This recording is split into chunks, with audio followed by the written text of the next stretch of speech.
Like many North American cities, Vancouver is just full of really, really crappy places to be. Tiptoe through the tulips.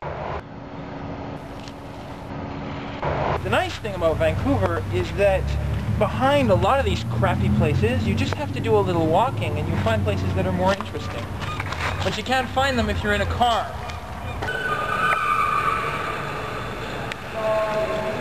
Let's talk about car culture.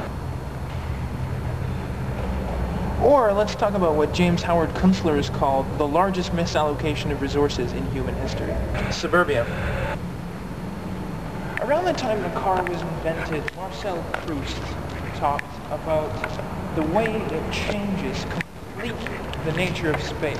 Because, for instance, two villages a few miles apart from one another that seemed like they were in different universes are suddenly the closest possible neighbors in a totally reshaped landscape. The faster you get to your destination, the less you have to care about the space in between. And if you build a society on that, the results are going to be dismal. Of course, all these things are linked. The issue is that when you build a civilization for cars, what you uproot is people's sense of space and place. Spaces like this one may not be very clean, but at least they feel free. A suburban housing block is a closed space. We've got to be able to do better than this. So this space doesn't feel quite as creative and open, does it? There's nothing intrinsically good or bad about industry, about technology. It's the philosophy we have in using those things that really makes the difference. And our philosophy in North America so far has been, as long as it's fast, as long as it's convenient, fantastic. We close ourselves off from one another. We close ourselves off from feeling the reality of what we're doing to the planet and to the social fabric. We close ourselves off from anything that is painful or difficult or uncomfortable.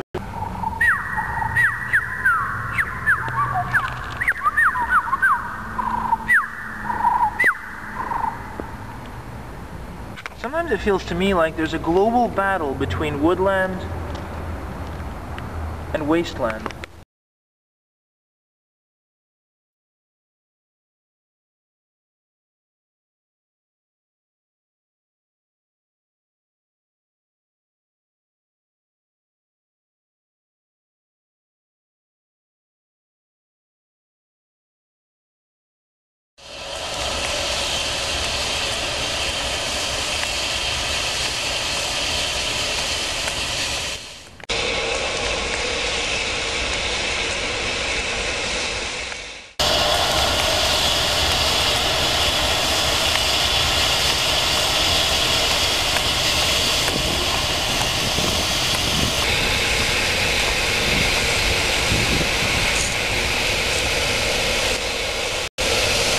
Welcome to the great catastrophe of the 20th century. And it's the sort of problem we're going to be stuck having to solve in the 21st. Je ne t'aime plus, je ne t'aime plus, je ne t'aime plus. Suddenly, you don't have to be a hippie to be worried about climate change. Okay, so it's in the popular consciousness, but that puts us a long way from actually fixing the problem. The grain that we export, the freezer trucks that bring the food to our cities, global air travel, it's all dependent on petroleum. Not to mention the fact that petroleum's kind of a sticky question politically. The United States is going to decrease its dependency on foreign oil and focus on domestic oil. That's American code for Canadian oil. In a recently released report, the International Energy Agency suggested that we might see world stocks of oil begin to decline as early as 2020. On the other hand, they made it pretty clear in an interview with George Monbiot just a few days ago that it would take at least 20 years for the global economy to prepare for peak oil.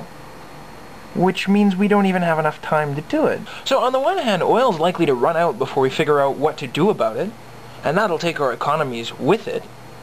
And on the other hand, It's caused a chain reaction of environmental degradation and ecosystem collapse that's going to wipe our species and possibly a lot of different species off the face of the planet. And yet the recent Bali conference on climate change was a complete disaster and failed to cause any kind of regulation. The IEA has told world governments that in order to keep our economies going, we will need to rely on what's called unconventional sources of oil.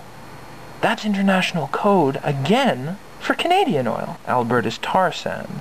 Now, on the one hand, that might seem like a big ray of hope for the global economy, but on the other hand, it's the dirtiest, filthiest, most energy inefficient and polluting way that the human race has come up with for extracting fuel yet. Alternative energy schemes are all over the place. Wind farms, tidal energy generators, geothermal. We can get around other ways too, with electricity, with hydrogen fuel cells, with transit, and yet all of these resources are being woefully underexploited. One has to ask oneself why. Is it that there's money and power connected with oil, or is it just that people have a really hard time thinking outside the box? That our economies are rigid and perhaps even incapable of change? This is going to sound like my answer to everything, but if the elites in the corporations and the elites in politics aren't going to do their job in terms of turning the economy around towards sustainable development, it's our job as people on the ground. And actually, with the prices of gas, we may not have much of a choice. Already, people are moving, at least in cities, towards transit and towards other means of much more sustainable transport. So guess what? Companies like GM, Ford, and Chrysler, who've been the most intransigent, refusing any kind of green reforms that are proposed to them by government or civil society, aren't selling many cars.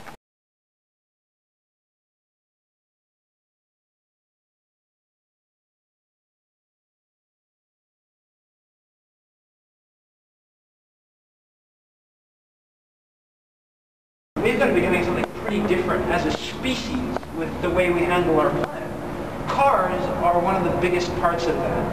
And the philosophy they represent, at least to me, that is convenience and ignoring the stuff in between your point of origin and your destination, is just a huge problem for humanity. Then you've got the big three. So I was having lunch with a friend who studies policy. And I asked him kind of off the cuff, so what do you do with Oshawa in Detroit? And he looks me straight in the eye and completely deadpan says, you make a new Great Lake. If you want to have socialism for the rich and capitalism for the poor, what you do is you bail them out without any strings attached. If you want to have a society that isn't crazy, you have to think of something better. What I think we should do as members of civil society is what we started to do already. That is to say, stop using cars as much as possible and stop using fuel as much as possible. It's easier on our pocketbooks and it's easier on our conscience. There's two pieces to the environmental impact puzzle, and usually we only talk about one of them, that is to say carbon. The other half of that, though, is human-created landscapes. Suburbia is one of the big problems in that sense, and very few people are talking about that. The fact that it's also related to cars means that if you kill the car industry, in some sense, you kill two ecological birds with one stone. That's pretty good. So great. You make a lake. And once you make a lake, you're going to make Canadian workers about as happy as this guy. What should we do? You buy out the auto industry. Period. That way the government can not only guarantee the jobs of shop floor workers, but it can fire all the executives who've completely dropped the ball on the issue. More than that, they can force the auto industry to restructure in favor of producing green technologies. You can convert a car plant pretty easily to produce wind farms, just like in World War II they converted automotive plants to build airplanes. So if you're really committed to solving the great problem of the 20th century, the petroleum economy, and the great problem of the 21st century, suburbia, you've got to move away from cars. Nationalizing the auto industry in this kind of a financial situation seems like an ideal way to do it.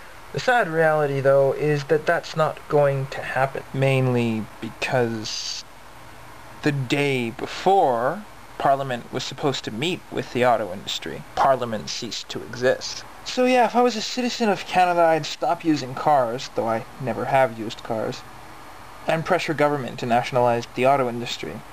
Here and in the United States, because it's a continental industry and you can't do one without the other. I can't tell you what Canada's next Prime Minister is going to do. If I was Canada's current Prime Minister, I guess I'd be on holiday.